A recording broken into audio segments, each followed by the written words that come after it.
پر فضیلت عطا فرمائی ہے اور ہم نے داؤد علیہ السلام کو زبور بخشی۔ پیغمبروں کی شان رہی ہے کہ وہ بیت المال سے اپنی خدمات کا معاوضہ یا وظیفہ لینا جائز ہونے کے باوجود مناسب نہیں سمجھتے۔ آپ نے اللہ سے کسب حلال کی درخواست کی کہ اے اللہ تعالیٰ میرے لیے کوئی ایسا ذریعہ بنا جس میں اپنے ہاتھ کی کمائی سے رزق حلال حاصل کر سکوں اور دیگر فرائض منصبی زیادہ توجہ کے ساتھ ادا کر سکوں۔ اللہ تعالیٰ نے آپ کی دعا قبول فرمائی اور آپ کے لیے آسانیاں پیدا کر دیں۔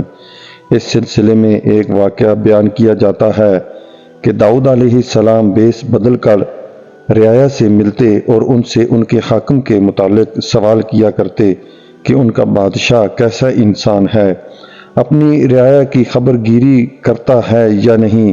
عوام اپنے بادشاہ کی تعریفیں کرتے۔ ایک روز ایسا ہوا کہ آپ کے سوال کے جواب میں ایک آدمی نے دوسری روایت کے مطابق اللہ تعالیٰ کی طرف سے بھیجے گئے ایک فرشتے نے جو انسان کی شکل میں تھا جواب دیا کہ انسان تو اچھا ہے لیکن ایک حامی ہے۔ حامی پوچھی گئی، جواب ملا اپنا اور اہل خانہ کا بوجھ بیت المال پر ڈالے ہوئے ہے، وہیں سے اپنی تمام ضروریات پوری کرتا ہے۔ داؤد علیہ السلام کے جی کو یہ بات لگی۔ گریہ وزاری اور استغفار کے دوران میں اللہ تعالیٰ سے دعا کرتے رہے کہ مجھے کوئی ایسا ہنر سکھا دے کہ میں اپنا اور اپنے بچوں کا پیٹ پال سکوں، اور پھر اللہ تعالیٰ نے اپنا کرم ایک معجزے کی صورت میں ظاہر کیا۔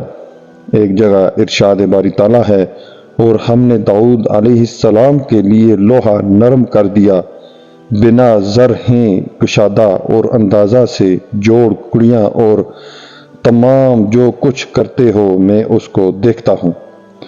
آلات حرب کی ضرورت ہمیشہ سے رہی ہے۔ لوہا اس صنعت کا بنیادی جز ہے۔ انہیں سامان جنگ تیار کرنے کا علم بھی عطا کیا گیا تھا۔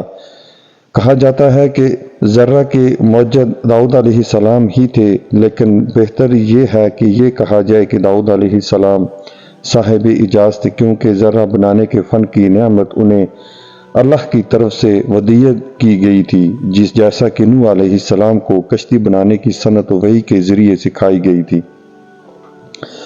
داؤد علیہ السلام کو اس لوہے کو بھٹی میں گرم کرنے کی ضرورت نہ پڑتی۔ اللہ تعالیٰ نے ان کے لیے لوہے کو اتنا نرم کر دیا کہ جتنا چاہتے اسے کھینچ لیتے، جہاں ضرورت ہوتی موڑ لیتے۔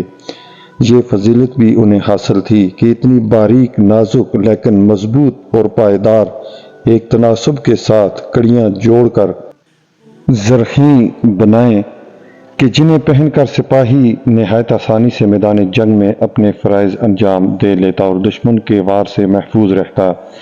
داؤد علیہ السلام دن میں ایک زرہ بناتے جو 6000 میں فروخت ہو جاتی، 2000 اپنے گھر کے اخراجات کے لیے رکھ لیتے اور باقی 4000 مستحقین میں تقسیم کر دیتے۔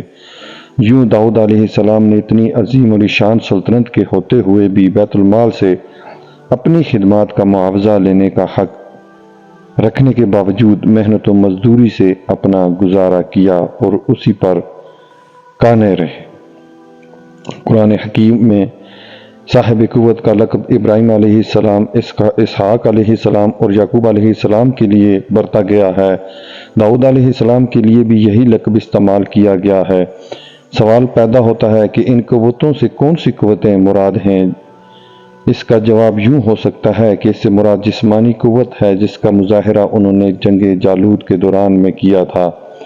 قوت فیصلہ بھی مراد ہو سکتی ہے اور قوت گفتار بھی کہ آپ فیصلہ کن تقریر کیا کرتے تھے۔ فوجی و سپاہی قوت بھی ہو سکتی ہے جس کی بنا پر آپ نے مشرکین پر فتح پائی اور عظیم الشان سلطنت کی بنیاد رکھی اور اپنے آبائی وطن فلسطین کو بھی آزاد کروایا۔ اخلاقی طاقت بھی اس میں شامل ہو سکتی ہے جس کی بنا پر آپ نے عظیم الشان سلطنت ہوتے ہوئے بھی اپنے لیے ہاتھ کی کمائی پر انحصار کیا۔ روحانی قوت بھی مراد ہو سکتی ہے کہ انسانوں کے علاوہ جن بھی آپ کے تابع تھے۔ عبادت کی طاقت اور حوصلہ بھی مراد ہو سکتا ہے کہ شدید مصروفیت کے عالم میں بھی آپ ایک دن روزہ رکھتے، ایک دن افطار کرتے اور ایک تہائی رات عبادت کے لیے وقف تھی۔ امام بخاری رحمۃ اللہ علیہ نے اپنی تاریخ میں ابو درداء رضی اللہ تعالیٰ عنہ کی روایت نقل کی ہے کہ حضور پاک صلی اللہ علیہ وسلم نے فرمایا کہ داؤد علیہ السلام انسانوں میں سب سے بڑے عبادت گزار بندے تھے۔ آپ 100 سال تک بنی اسرائیل کی رشد و ہدایت میں مصروف رہے۔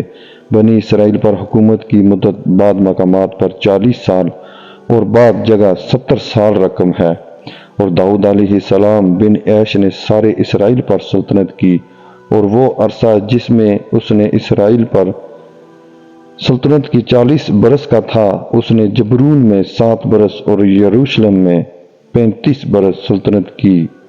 اس نے بڑھاپے میں خوب عمر رسیدہ ہو کر اور دولت و عزت سے وفات پائی۔ داؤد علیہ السلام کی اصل عمر 170 سال تھی۔ داؤد علیہ السلام جب گھر سے باہر جاتے تو دروازے بند کر کے جاتے، کوئی بغیر اجازت گھر میں داخل نہ ہو سکتا تھا۔ ایک روز آپ باہر تشریف لے گئے، اچانک ایک زوجہ محترمہ نے دیکھا کہ گھر کے درمیان میں ایک صاحب کھڑے ہیں، حیران ہوئی، دیگر اہل خانہ کو بلایا، اتنے میں داؤد علیہ السلام باہر تشریف لائے۔ اجنبی کو گھر میں بلا اجازت کھڑے دیکھا تو پوچھا کہ تم کون ہو اور بند دروازے سے کیسے اندر آ گئے؟ اس نے کہا، جب مجھے آنا ہوتا ہے تو کوئی دروازہ، کوئی رکاوٹ نہیں رہتی، اور نہ ہی کسی کا بلند رتبہ میرے پیش نظر ہوتا ہے۔ داؤد علیہ السلام جان گئے کہ ملک الموت آن پہنچا ہے اور یہی وقت مرگ ان کے نصیب میں لکھا ہے۔ یہ بہت مبارک ہفتے کا دن تھا۔ آپ نے جان آفریں کے سپرد کر دی۔ سورج نکل آیا، دھوپ آپ علیہ السلام کے جست خاکی پر آ گئی تو سلیمان علیہ السلام نے پرندوں کو حکم دیا کہ سایہ کر دیں۔ تمام پرندوں نے اس طرح پر پھیلائے کہ چھاؤں ہو گئیں، بلکہ اندھیرا محسوس ہونے لگا۔ عام لوگوں علاوہ 40,000 راہب آپ کی نماز جنازہ میں شریک ہوئے۔ آپ علیہ السلام کا مدفن صیون میں ہے، جہاں آپ کے آباء و اجداد بھی مدفون ہیں۔